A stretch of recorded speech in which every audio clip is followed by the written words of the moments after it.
السلام علیکم ورحمۃ اللہ وبرکاتہ۔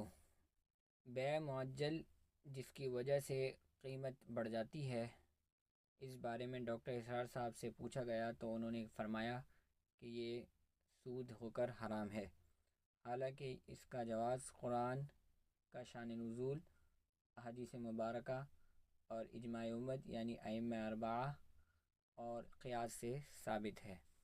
تو اب ہم سنتے ہیں کہ ڈاکٹر اسرار صاحب کیا فرمایا۔ بیع معجل ایک شے ہے جو فقہ حنفی میں جائز ہے، اور اس کو بنیاد بنا کر یہ بہت سی چیزیں جو ہیں اس کے جواز کا فتویٰ علماء نے دیا ہے۔ بیع معجل یہ ہے کہ ایک گلاس آپ خریدتے ہیں نقد پر تو یہ 10 روپے کا ہے، اگر ایک مہینے کے بعد پیسہ دیں گے تو 11 روپے کا ہے۔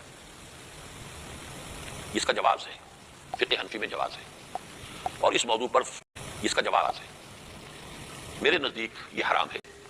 ڈاکٹر اسرار صاحب سے پوچھا گیا کہ قسطوں کا کاروبار جائز ہے یا نہیں جائز، تو انہوں نے جواب دیا کہ یہ صرف فقہ حنفی میں جائز ہے، حالانکہ یہ بات بالکل غلط ہے۔ تمام ائمہ اربعہ کے نزدیک یہ جائز ہے، اور جائز کیوں نہیں ہوگی؟ کیونکہ قرآن حدیث سے ثابت ہے اور قیاساً بھی یہ ثابت ہے۔ ڈاکٹر اسرار صاحب تو مولانا سیاح الدین کاکا خیل رحمۃ اللہ علیہ فوت ہو چکے ہیں، بہت بڑے عالم، اور وہ اسلامک آئیڈینٹی کونسل کے بھی رکن رہے ہیں۔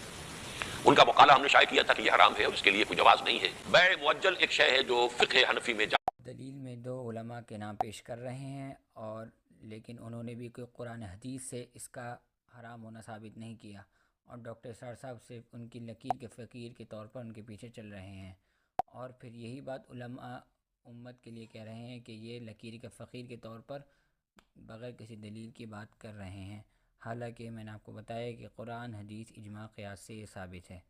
اور دوسری بات کہ ایک طرف فرما رہے ہیں کہ میں فقی نہیں ہوں، اور دوسری طرف کہہ رہے ہیں کہ میرے نزدیک یہ ناجائز ہے۔